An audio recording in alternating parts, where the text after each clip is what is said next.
é uma informação importante, grave e vamos deixar aqui para cada um avaliar. Olha, por 3-1, a segunda turma do STF, ela mesma, anulou a condenação de Aldemir Bendini por corrupção e lavagem de dinheiro na Lava Jato. Gilmar Mendes, Ricardo Lewandowski e, olha só, Carmen Lúcia votaram por anular sentença proferida no ano passado por Sérgio Moro, quando era juiz da Lava Jato lá em Curitiba. Motivo, no processo, o Sérgio Moro deu o mesmo prazo para o ex-presidente da Petrobras, o Aldemir Bendini, e seus delatores da Odebrecht apresentarem alegações finais, a última manifestação no processo. A maioria entendeu que, para garantir a ampla defesa, Bendini deveria ser o último a se manifestar. Quer dizer, os delatores se manifestam primeiro e ele, para se defender do que os delatores estão falando, se manifestaria depois. É isso que está defendendo a maioria da segunda turma. Ficou vencido o Edson Fachin e o Celso de Mello, mais uma vez, como eu comentei no programa recentemente, estava ausente por licença médica, né? Pelo menos agora tem alguma alegação. O ex-presidente da Petrobras foi condenado por receber propina de 3 milhões de reais da Odebrecht para facilitar contratos. Em março do ano passado, Moro condenou a 11 anos de prisão. Em junho deste ano, o TRF4 reduziu a pena para 7 anos. Ele estava prestes a voltar para a cadeia para começar a cumprir pena assim que o TRF4 julgasse os últimos recursos pendentes. Com a decisão do STF, o processo volta à primeira instância. Então, vamos deixar aqui algumas coisas claras. Primeiro, quando um tribunal de segunda instância como o TRF4 reduz a pena, não quer dizer que tirou a condenação, não, manteve a condenação. Simplesmente alterou ali a dosimetria. Então, condenou a 7 anos de prisão pelos crimes que cometeu. E a segunda turma do STF está fazendo o processo voltar lá para o começo, quer dizer, não está extinguindo o processo, simplesmente por uma questão ali de ordem técnico-burocrática, que foi dar o prazo ali para as alegações finais ao mesmo tempo para os delatores e para o Aldemir Bendini. Nessas horas, Augusto, que eu sinto falta de mais celeridade, de mais velocidade ou de mais objetividade no estabelecimento dessas regras, para que um processo não avance na primeira instância, avance na segunda instância e lá na alta corte, na mais alta corte do país, como gostam de falar os ministros com aquela empáfia toda, eles detectem um movimento errado na tramitação da primeira instância e volta tudo. E aí o sujeito que aparentemente cometeu esses crimes, porque foi condenado em 2 instâncias, ganha maior tempo para responder em liberdade. Quer dizer, é alguém que pode ter cometido crimes, como mostraram as 2 primeiras instâncias, e vai ficar mais tempo livre. E justiça que tarda, muitas vezes não é mais justiça, Augusto. É falha. Tarda e falha. Agora vamos botar os pingos nos is, tá? Vamos lá. Eu me declaro profundamente decepcionado com a ministra Carmen Lúcia. Os outros não me surpreendem nem um pouco, porque eles estão lá para facilitar a libertação de bandidos de estimação. O Aldemir Bendini, digo isso com todas as letras, fique à vontade para me processar, é larápio, bandido. E digo por quê. Há muito tempo o PT sabe disso, porque o motorista Ferreirinha, que trabalhou um tempão com o Bendini, viu que transportava malas de dinheiro e denunciou o Bendini para direção do partido, do PT. O que aconteceu com ele? Perdeu o emprego, como acontece com quem faz denúncias envolvendo alguns dos figurões do PT e o Aldemir Bendini é um deles. Quer dizer, roubou no banco quando presidiu, foi presidente do Banco do Brasil, é isso? E foi presidente da Petrobras, depois continuou nas maracutaias. Para sanear. Exatamente. Depois de anos de Lava Jato na rua. Então essa conversinha mansa de garantista, não, porque não fez, é chicana. É uma chicana a que eles recorrem para esconder a verdade e para preparar a soltura do Lula. Exatamente, é o ponto que eu queria chegar. É disso que se trata. Só solta um, solta outro, daqui a pouco o Dirceu, porque isso não foi bem feito. Já anularam, então, uma sentença do Sérgio Moro, uma decisão. É a primeira que fazem depois desse... E daqui a pouco vão, é claro, que eles invocaram ali nas conversas entre eles essas sórdidas mensagens aí, esses sórdidos lotes de mensagens roubadas, né? E estão aí começando a se aproximar da tentativa de tratar o povo brasileiro publicamente como um bando de idiotas, que é isso que ficaria configurado se o Lula fosse libertado. Eles que tentem, eles acham que o povo o brasileiro constitui um bando de idiotas, podem quebrar a cara. Não foram poucas as pessoas que se manifestaram nas ruas do Brasil dizendo que o combate à corrupção vai continuar. Está na contramão disso há muito tempo a segunda turma do Supremo. Outros ministros tentarão, vão ter de enfrentar milhões de brasileiros que são honestos, que eles acreditam que todos têm seu preço. Muita gente não tem, eu acredito que a maioria dos brasileiros não tem.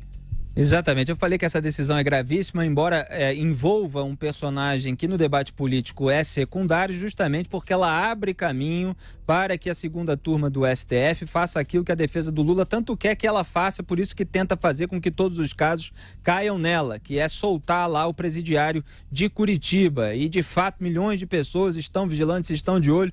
Pode não ter sido a manifestação de domingo igual à manifestação de impeachment de Dilma Rousseff, mas porque o impeachment de Dilma Rousseff era uma coisa mais fácil de ser compreendida, era um desejo da maioria da população, era um tema mais forte para mobilizar as massas, e a soltura do Lula vai mobilizar as massas. O pessoal do STF vai ter de enfrentar isso aí nas ruas. A gente sabe que muitos deles não estão nem aí, mas uma ministra como a Carmen Lúcia deveria zelar pela sua biografia e tomar cuidado com esse tipo de aliança com a ala libertadora do Supremo Tribunal Federal. Então eu registro aqui a informação adicional. A segunda turma do STF, Zé Maria Trindade, pode julgar hoje pedido para suspender a ação em que Lula é acusado de receber propina de 12 milhões e meio de reais da Odebrecht na forma de um imóvel para seu instituto, o Instituto Lula, e um apartamento em São Bernardo do Campo. Desde julho, o juiz Luiz Antônio Bonar, que é aquele que assumiu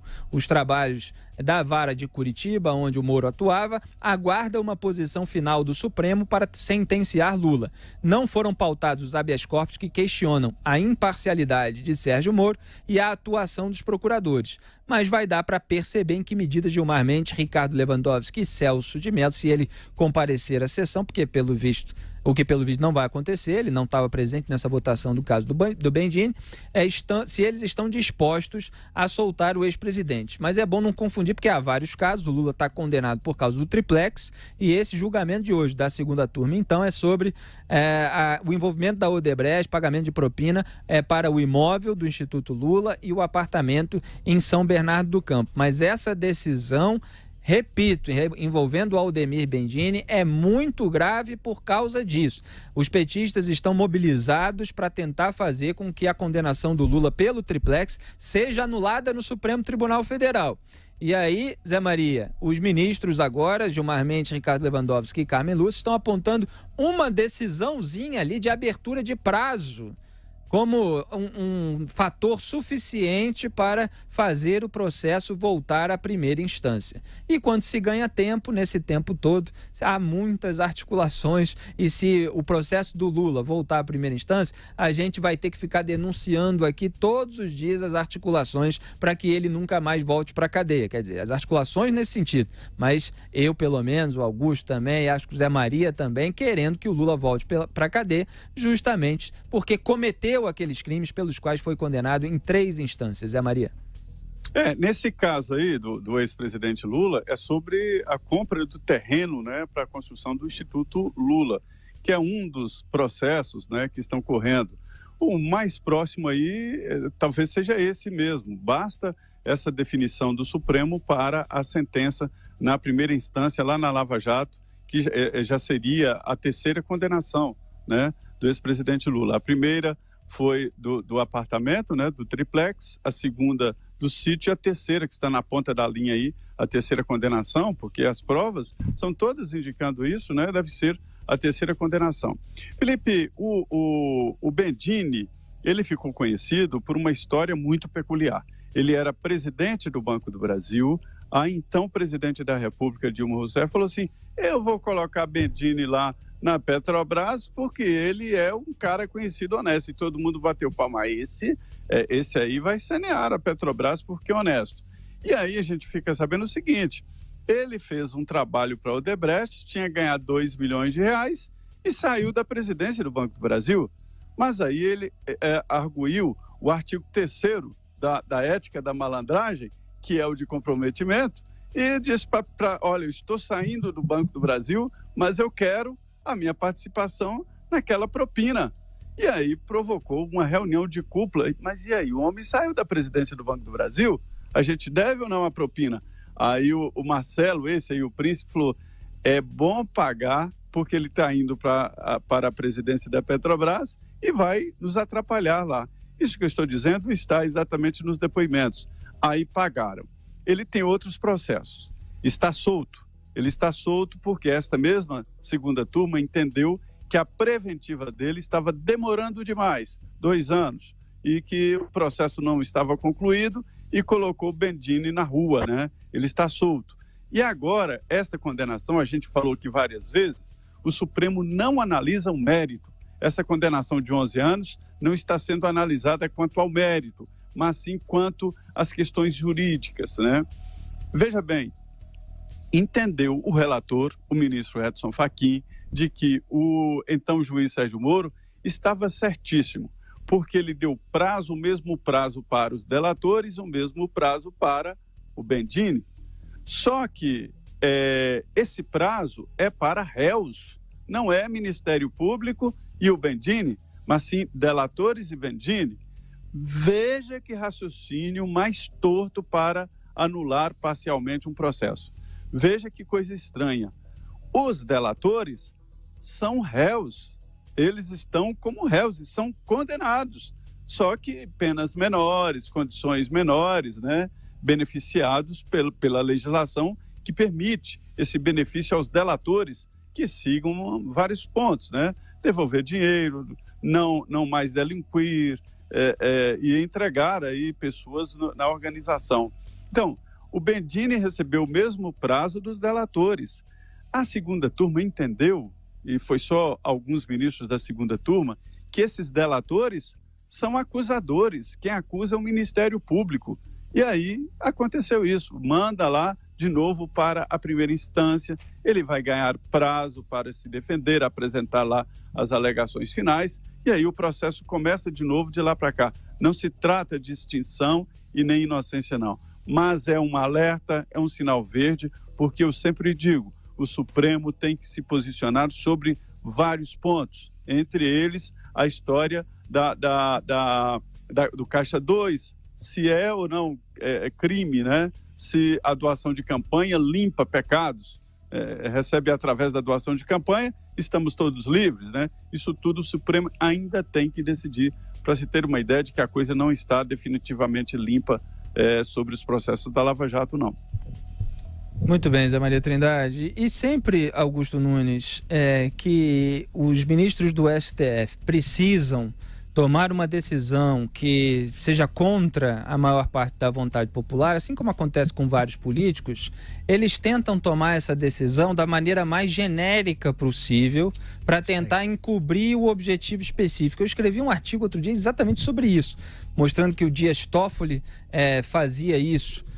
No caso, se eu não me engano, da suspensão, não, no caso de querer rediscutir a prisão após condenação em segunda instância, dizendo que não é para avaliar o caso do Lula, é para avaliar a questão constitucional e tal, etc. E o Rodrigo Maia também expandiu o escopo da lei de abuso de autoridade, que no Senado passou exclusivamente para atingir magistrados e membros do Ministério Público, e na Câmara dos Deputados eles expandiram para atingir todos os servidores públicos, quer dizer, para encobrir o objetivo específico de atacar a Lava Jato, de retaliar a atuação de policiais federais, procuradores e juízes. E agora a gente vê aí o começo de um movimento para fazer com que os processos voltem à primeira instância, já no caso do Aldemir Bendini, para mostrar que isso não acontece só no caso do Lula. Quer dizer, é bom a gente olhar, não aconteceu ainda, não tem uma decisão consolidada da segunda turma a respeito do caso do Lula, do caso do triplex, pelo qual ele foi condenado, mas é bom a sociedade ficar de olho se isso não é uma manobra para abrir caminho, como a gente acha que é. Agora, que isso está na cabeça do Gilmar Mendes, do Ricardo Lewandowski, pelas declarações que eles dão e pelos históricos que eles têm, isso com certeza está. A questão é se eles vão encontrar o terceiro elemento para se juntar a eles na soltura do Lula. Lembrando que a Carmen Lúcia, ela votou a favor... votou contra a concessão do habeas corpus preventivo do Lula, quer dizer, ela votou a favor de deixar que o Lula fosse preso na época em que ele foi preso. Ela era presidente do STF, ela entrou na segunda turma na vaga do Dias Toffoli, que assumiu a presidência da corte. Agora, vem cá, Carminha, vai fazer o papel do Toffoli para integrar esse trio libertador? Ou ela vai sair, isso foi só um caso isolado do Aldemir Bendini, e o Celso de Mello vai voltar para integrar esse trio. Então fica a questão se vai haver ou não um terceiro elemento, porque pelas declarações que o Gilmar Mendes tem dado, devemos ao Lula um julgamento justo. Ele disse isso outro dia, Augusto. E o Ricardo Lewandowski, a gente sabe para que ele está lá. Foi indicado pelo Lula. Acionaram o Levan, está lá na mensagem do Marcelo Odebrecht, perguntando se o Lula não poderia acionar o Levan, como se fosse a coisa mais natural do mundo, como se fosse algo corriqueiro que o Lula fizesse quando precisasse de algum favor no Supremo Tribunal Federal. Então, Carmen Lúcia e Celso de Mello, a sociedade está de olho em vocês, Augusto. Exatamente. Quem é que eles pensam que enganam? O Gilmar e o Lewandowski. Eles estão querendo libertar o Lula. Tudo isso aí é jogo de cena. E estão tentando acabar com a Lava Jato. Agora chegaram a uma sentença do Moro. É por etapas que eles fazem isso. Então não vão enganar ninguém, não. Querem soltar o Lula e através de usando chicanas, valendo-se de chicanas.